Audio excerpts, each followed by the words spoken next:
Churi. Ang churi ko kasi nung Sabado nitong kay Digonggong. Ang theory ko kasi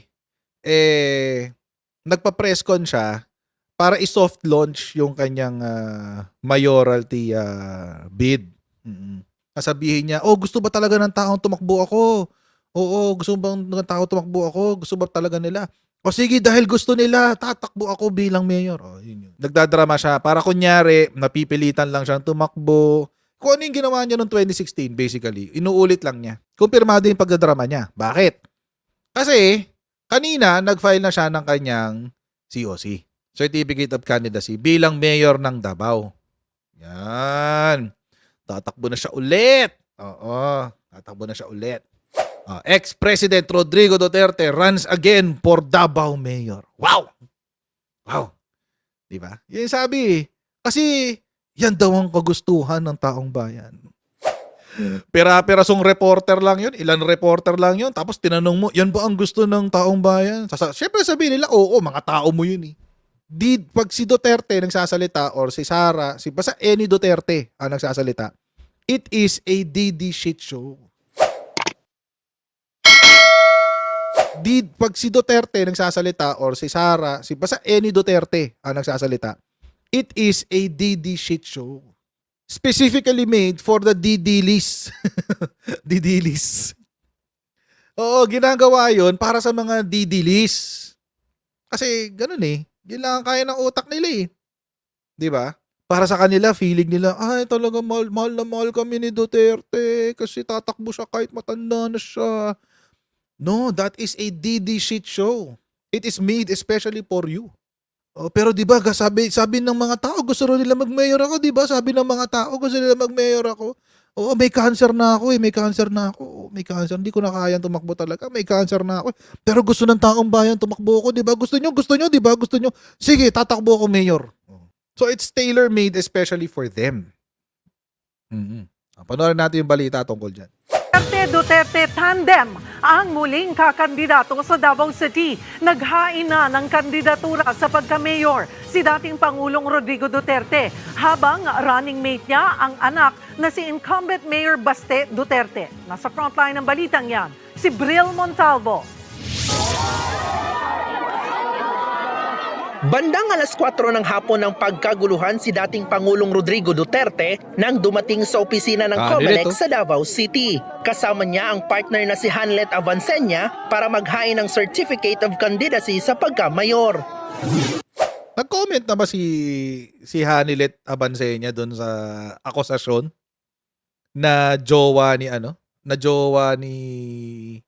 Digonggong si Garma? Tuloy natin. Candidacy sa pagka-mayor. Nitong Sabado lang, nang i-anunsyo ni Duterte ang planong bumalik sa pagiging alkalde ng lungsod. Yan. Mayor tayo. Sabi ni Digong nitong weekend, tatakbo siya bilang tugon sa panawagan ng mga Davaoenyo. O, di ba? Ang kanyang Di ba sabi niya, yun ang gusto ng taong bayan eh. Yun ang gusto ng taong bayan eh. Tigilan mo kami. Gusto mo rin? Ginusto mo rin? Pwede naman. Kung ayaw naman kasi talaga ni Digong, pwede naman siyang humindi. Pero ginusto rin niya. Bakit? Kasi baka hindi pa luxurious at comfortable ang kanyang retirement.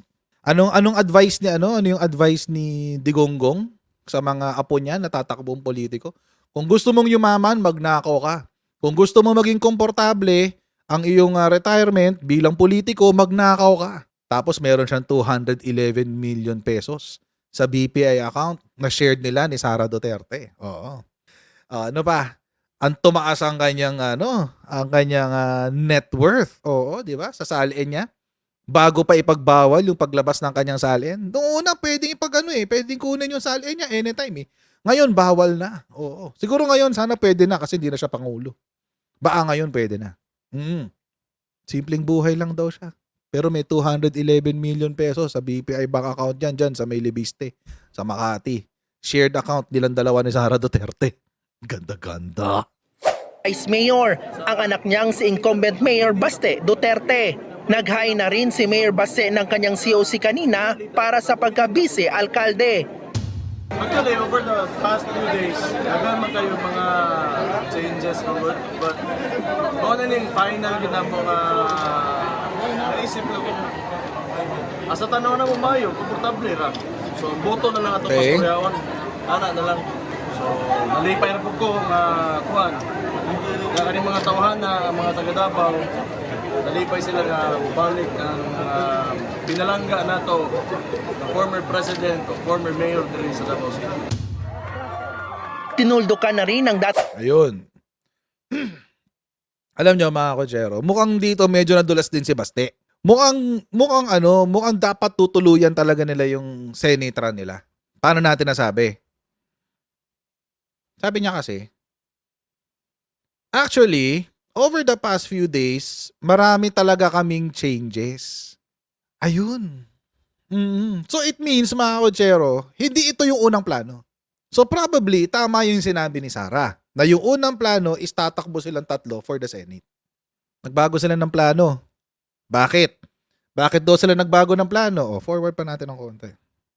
Sabi, but ito na yung final na naisip namin na makabubuti at komportable. Anong ibig sabihin ng makabubuti at komportable? It can mean one of two things. Makabubuti kasi sira silang lahat. Wala na silang political capital. Makabubuti yan. Yan na yung pinakamabuti. Dito na lang tayo tumakbo sa baluarte natin. Yan na yung pinakamabuti. At least consolidated pa rin yung kapangyarihan natin, okay na yan. Dito na lang tayo sa sa Davao City. Baka yun ang ibig sabihin niya na makabubuti. Komportable rin. Sila na yung hari-harian dyan sa Davao City. Natural, komportable yan. Baka yung unang plano talaga, tatakbo silang senador, silang tatlo. Nilaglag ni Sarah. Feeling ko nga, hindi pa nilaglag ni Sarah yun eh. Feeling ko, soft launch lang din yun eh. Tinitignan nila kung kaagatin ng tao. Inobserbahan nila, 3 months. Hindi kinagat ng tao eh. Si Digong lang yung pumapasok sa sa mga survey. Siya lang ito pumapasok sa top 12. Yung iba, hindi. Yung mga anak niya, hindi. So, hindi komportable. Hindi makabubuti. Bakit? Yung dalawang anak niya, pag natalo sa senatorial run, wala nang gagawin. So ano yung makabubuti? Ano yung komportable? Si Pulong, tatakbo siya uli na congressman. Nag-file na siya ng COC, di ba? Congressman, First District. Nag-file siya uli ng kanyang pagtakbo sa First District. Si Pulong, si Baste, magba-vice mayor. Bakit? Para solo nila yung pinakamataas na posisyon sa Davao City. Solo nila yung vice mayor, tapos si Digong mayor, pero wala na yun. Figurehead na lang yan. Hindi na siya yung magtatrabaho niya na magtatrabaho dyan si Baste. Mga taga Davao, read the signs of the times. Mga taga Davao, lantaran kayong inuuto. Hindi public service ito. Hindi sila tumatakbo para sa Davao City. Tumatakbo sila para sa sarili nila. Kasi, hindi sila makakapasok na senador eh. Si Digong lang. So, plan B. Doon tayo sa plan B. Plan B is mayor si Digong, vice mayor si si Baste, congressman pa rin si Pulong. Consolidated nga naman yung kapangyarihan sa kanila. Imagine, 3 pinakamataas na posisyon, Duterte ang nakaupo. Pinoprotektahan nila yung sarili nila. Ano lang kasimple yun. Pinoprotektahan nila yung katayuan nila sa Davao, yung kapangyarihan nila. All of these are being done for themselves, not for Davao City. And Davao City deserves better. Imagine, taas ng poverty rate nyo, 9%. Family pa yun, 9%. 9% ng pamilya sa Davao City mahihirap. Ang dami nun, Tuloy natin. Kung ano yung final ginamo nga naisip lang ko. Asa tanaw na mo mayo, komportable ra. So, boto na lang atong pastoryawan. Ana na lang. So, nalipay na po ko nga kuhan. Nga kaning mga tawhan na mga taga Davao, nalipay sila nga balik ang pinalangga nato the former president o former mayor diri sa Davao City. Tinuldukan na rin ng dating Pangulo ang mga nag-uudyok sa kanyang sumabak sa pagka-senador. Yan ay kahit sa pinakabagong SWS survey noong Setyembre, nasa ika-4 hanggang ika-5 pwesto si Duterte. You think that I can carry a national campaign at my age? Or you want me to die? Huwag ka muna mamatay. Magkukulaps lang ako niyan eh. I think that at my age, Huwag ka muna mamatay, Digong. Ayaw pa naming mamatay. May ICC pa. Oo, saka na pag wala ng ICC. Pag nahuli ka na, nakulong ka na ng ICC. O siguro yun, pwede ka na mamatay dun. Pero tagalan mo pa ng konti, mga 10 years ka pang nakakulong. O, para masaya. Ma-experience mo man lang yung parusa sa mga kawalangyaan mo nung ikaw yung presidente. Tuloy natin. 53. Mukhang hindi ko na kaya. Let us be realistic about it. Tulad ng dati, Hindi sinama yung yung sinabi niya meron daw siyang cancer. Di ba sinabi niya yun? Kayo naman News 5, dapat sinama niyo yun. Yung sinabi niya na hindi na ako makakatakbong senador, may cancer ako. Oo.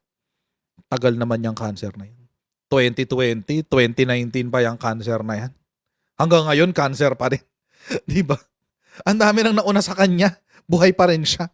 Hindi pa nga siya nakakalbo eh. Oh. Alam niyo mga kotsero, kung totoong may cancer siya, sa edad niyang yan, 79, hindi ho siya 73, siya ay 79. Sa edad niyang 79, matagal na siyang deads. Cancer ng lipunan daw. Sabi, wala siyang cancer siya sa lipunan. Cancer sa lipunan si Digong. Oo, totoo yan. Agree ako dyan. Agree ako dyan. Cancer siya sa lipunan, promise. Tuloy natin. About it. tulad ng dati, may babala si Duterte laban sa mga sangkot sa iligal na droga at sindikato. Yan. At kung tatakbo ako ng mayor, same. Yan. At this early, sabihin ko na, lumayo na kayo. Ngayon na. Kung ako ang mamayor, mamamatay talaga kayo. Do not expect na pag mag-enkwentro tayo, bubuhayin kita. Nag-warning na ako sa inyo. Sakaling yan na makabalik naman sa siya. City Hall, itutuloy daw niya ang kanyang war on drugs para maging mapayapa ang Davao City. I just want a peaceful city. Pag inabutan ko kayo, patayan talaga tayo. Oo, kailangan niya ng Pati yung revenue. human rights, sabihin ko na ngayon. Kailangan niya ng pera. Oo, kailangan niya. Paano na lang yung illegal drug trade niya? Kailangan niya walang kalaban. Kailangan ng monopolyo, guys. Ano ba? Mawawala ng kita sino ba to? Si Peter Lim, yung mga kaibigan niya, mga pusher, mga drug lord. Si Peter Lim, si Michael Yang, di ba? At large pa rin yung mga yun, by the way. At large pa yung mga yun. Hindi pa nahuli yung mga yun. Mga big time drug lord yun. Oh. Sabi ni Digong, papatayin ko lahat, pati drug lord. Oh, yung mga drug lord na kaibigan niya, alive and kicking. Sinungaling nga. Anong papaniwalaan dyan? Sinungaling nga eh. If I were him, tuloy na lang niya. Sige, mag-war on drugs ka ulit. Sige lang, go. Dagdagan mo pa. Go. Kayong dapat yung human rights, i-contact na nila kung sino itong mga ulo na to. Kasi mamamatay talaga yan. Kung manalo sa 2025, ito na ang ikawalong termino ni Duterte bilang mayor ng lungsod. Inaabangan naman kung sinong makakatapat na mga Duterte sa pamilya Nograles na maugong ding posibleng tumakbo. Bukod kina dating Pangulong Duterte at Mayor Baste, naghain na rin ang kandidatura bilang re-electionist si Davao City 1st District Representative Pulong Duterte. Kanina rin siya naghain ng Certificate of Candidacy sa pamamagitan ng kanyang representative na si Attorney Elijah Manuel Pipito. Kung manalo, ito na ang kanyang ikatlo at huling termino sa Kamara. Ang hilig umabsent ni ni Pulong. Pati sa sarili niyang filing ng COC, absent siya. Absent na nga sa Kongreso, absent pa sa filing ng COC. Ang gandang umpisa, di ba? Ano yung sabi sa kanya ni Migs Nograles? Magpakita muna siya.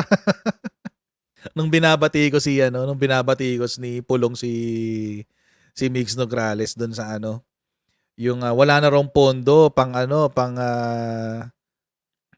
dito para doon sa mga sa healthcare. Oo. Wala na raw pondo yung DSWD para sa healthcare, ganyan. Punta na lang daw kay Migs Nograles, marami daw siyang pondo, ganyan.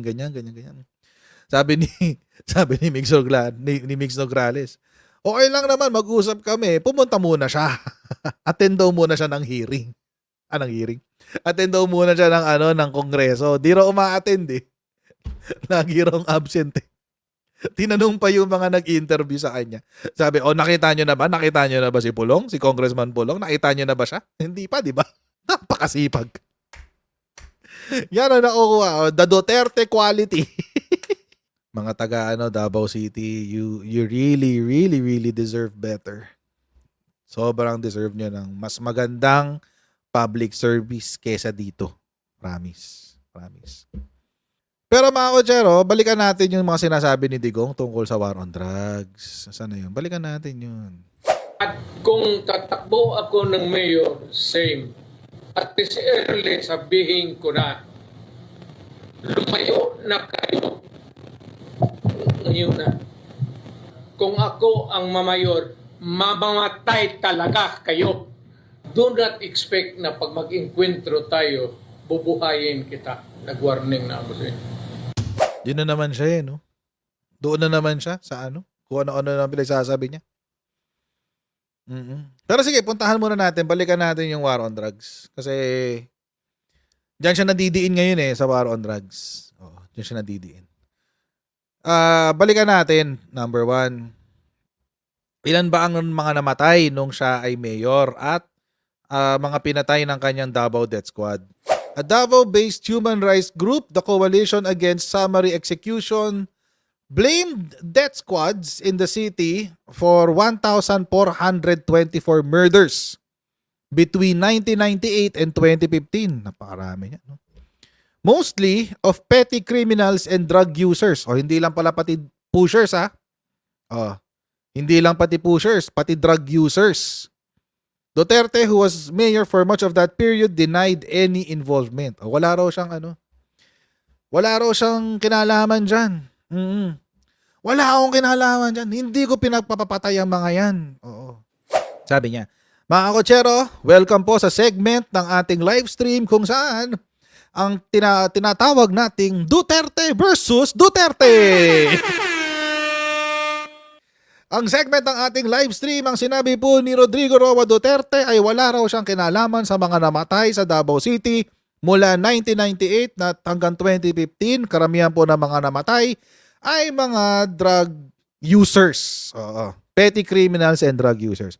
Wala raw siyang kinalaman dyan. Oo. Duterte versus Duterte. Philippine President Rodrigo Duterte says he personally killed criminals. Siya daw mismo ang pumatay, guys. Anong sinabi ni Rodrigo Duterte? Third of the killings really happened. I must admit that a third of the killings really happened during police encounters. And I know it because I'm not trying to pull my own chair. But in Davao, I used to do it personally. Just to show to the guys that if I can do it, why can't you? And I go around Davao with a motorcycle, with a big bike, and I would just patrol the streets and looking for trouble also. They say that if I'm afraid to stop because of the human rights and guys from including Obama, sorry, I'm not about. Siya daw mismo yung pumapatay. Ano na? Welcome to the Didi Shit Show, presenting Duterte versus Duterte. Just to show to personally, do it personally, do it personally.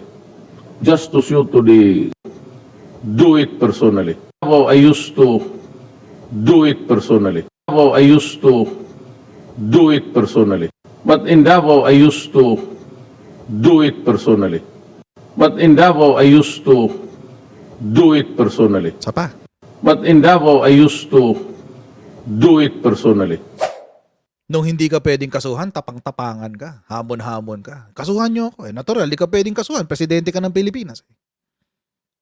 Presidential immunity. Natural. Constitutional yun . Hindi ka talaga pwedeng kasuhan. Ngayong di ka presidente, tago-tago. Ayaw umaten sa Quadcom. Nagsabi siya doon, di ba nagsabi siya recently, imbitahan nila ako sa Quadcom, mapupunta akong Quadcom. Huy, tanda, ilang beses ka nang iniimbita sa Quadcom. Tanggi ka ng tanggi. Nakaka-4 na invitation na sa'yo. And I go around Davao with a motorcycle, with a big bike, and I would just patrol the streets and looking for trouble also.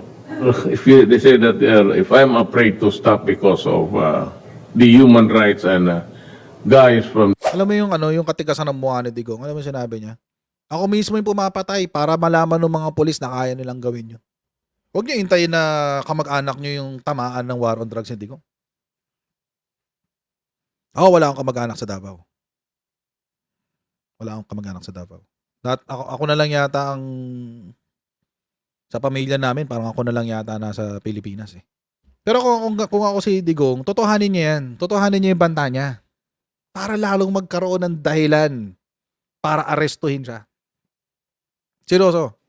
Oh, naalala niyo to? Yung 20,000 drug war killings in the first 7 months. Nangako ako sa inyo, kakalkalin ko to, hahanapin ko to eh. Saan nakita to? Itong 20,000 drug war killings, ang sinasabi, ito daw ay galing sa Supreme Court Resolution dated April 3, 2018. Oo, at yan daw ay hiningi ng Supreme Court dahil sa isang ebidensya na dinala sa Supreme Court na 2017 year-end report ng Office of the President. Supreme Court orders government to submit reports on Duterte drug war. Bakit sila hiningian ng report tungkol sa Duterte drug war? Kasi nga, merong isang dokumento na nagsabi na yung 2017 na Office of the President year-end report. Inilabas yan sa Korte Suprema. Ang nakasulat dyan, more or less 20,000 ang mga namatay sa drug war. Kinalkal ko na yan. 2017 Duterte Administration year-end report. 3,967 drug personalities who died in anti-drug operations July 1, 2016 to November 27, 2017. 3,967 agad. 16,355 homicide cases under investigation from July 1, 2016 to September 30, 2017. Anong ibig sabihin yan, mga kotsero? Pag pinagsama mo yan pareho, ang lalabas 20,000 plus ang namatay during the drug war. Abangan natin na ituloy niya yung war on drugs. Sa akin okay lang. Tuloy niya. Tuloy niya yan. Tuloy niya yan. Para masaya. Bago tayo magtapos sa ating live stream today, as usual, tayo muna yung magsa-shoutout sa mga kaibigan natin sa Sendwave. Okay, kung kayo ay nasa US, UK, Canada, Italy, France, Spain, Ireland, and Belgium, may pwede kayo magpadala nyo yung mga remittances sa Pilipinas gamit po ang Sendwave. Ang gagawin nyo lang ay download ng Sendwave app.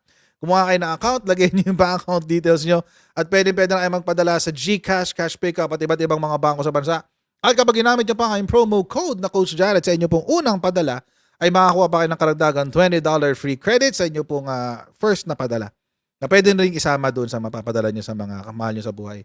So gamitin na po si Sendwave for all of your remittance needs. Ayan, maraming pong salamat sa inyong patuloy na pagsuporta po sa ating channel. Please don't forget to like, to share, at mag-subscribe na rin sa ating Coach Jared YouTube channel. Pa-follow tayo sa ating Facebook page para lagi kayong updated sa mga ganap dito sa aking channel. May pagkanta talaga. And I'll see all of you tomorrow sa ating next Coach Jared Live. God bless and see you next time, guys. Bye!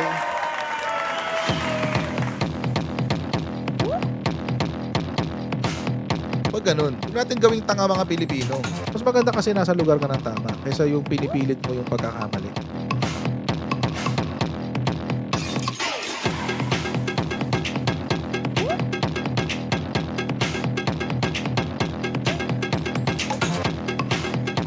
Are they willing to go that far? Hindi makakalimutan ng Pilipino yan hanggat di nasasagot niya.